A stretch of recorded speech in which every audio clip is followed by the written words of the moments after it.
Louisiana Beer Reviews, recorded at Mathern Supermarket, La Place, Louisiana. Smiling Yvonne, Russian Imperial Stout. Let's see if I can get the cap off. I had to stop shooting because I got these, wax resin caps. And, yeah, hell getting them off. Using the language. That's the truth. Thank you. All right. Tin Roof Brewing, Baton Rouge, Louisiana. This came out in 2015. It's a new release. They do little specials every now and then. Let's see about this tasting. Will it live up to Narwhal or Old Rasputin or Founders Imperial or John Courage? I don't know. We're gonna find out. Here at 6:50 a.m. Well, first of all, in this little tasting glass, no type of head except for a little bitty bit of cream colored foam, and it's extremely dark brown, almost black, but it is brown. You can pick that up. I have been letting it warm too.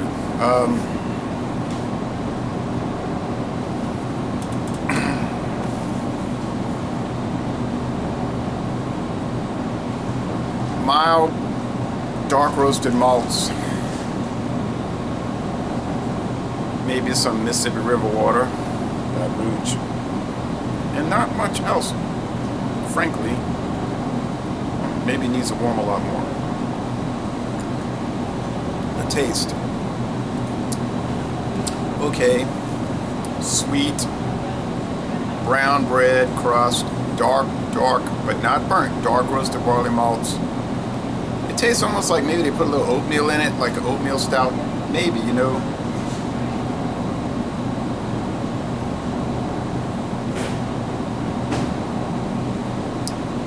Possibly there's some hop bitterness, there's some acidic from the dark roasted malts. The body is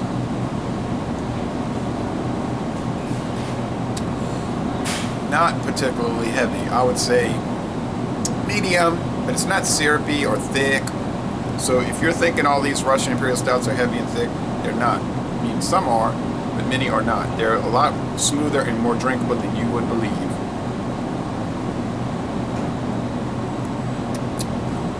The finish is easy going, semi-wet. It's a nice, pleasant, happy beer. 10% alcohol. You'll notice the happy, pleasant aspects as you drink it down. And if you drink too much, you'll notice some unpleasant aspects.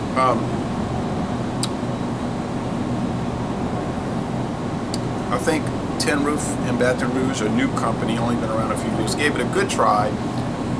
I would not say that this lives up to your North Coast Brings Old Rasputin or your Sierra Nevada Narwhal or your, like I said, John Courage or anything like that. But it's a good effort, and there's nothing really wrong with it. It's just not quite as bold, not quite as intense, not quite as profoundly good.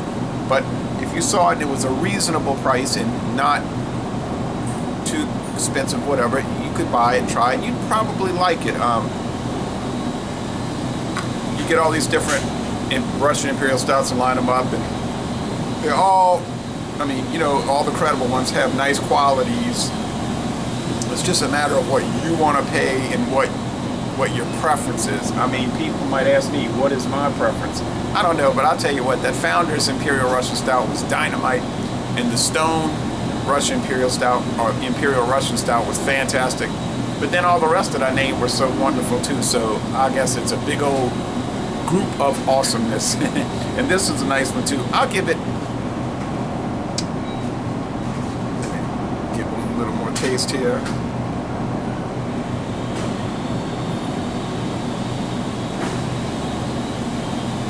The roastiness is coming out more. Uh-oh, here comes Morrow. I would have to give it an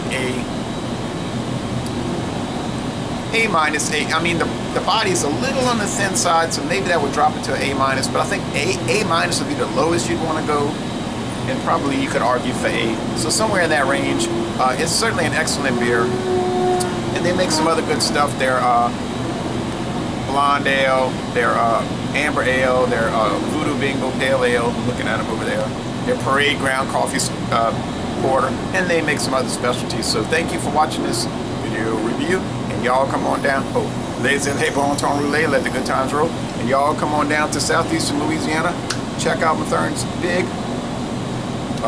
interesting, and ever-changing beer selection.